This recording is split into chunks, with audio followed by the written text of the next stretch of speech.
തോണിയിൽ മുത്തിനു പോയി വരും നീലക്കടൽക്കര പക്ഷി ആയിരം തിരകൾ നിൻ കൈകളിൽ തന്നത് ആരും കാണാത്ത ദിപ്പി കാലില തോണിയിൽ മുത്തിനു പോയി വരും നീലക്കടൽക്കര പക്ഷി ആയിരം തിരകൾ നിൻ കൈകളിൽ തന്നത് ആരും കാണാത്ത ദിപ്പി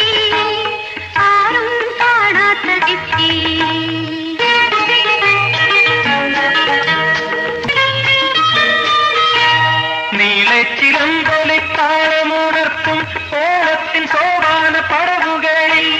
നീലച്ചിലമ്പൊലിത്താളമുണർത്തും ഓളത്തിൻ സോപാന പടവുകളിൽ നൃത്തമിട്ടെത്തിയ നിന്നർദ്ധഭാഗങ്ങളിൽ മുത്തേയൊക്കെയും പവിഴമുത്ത്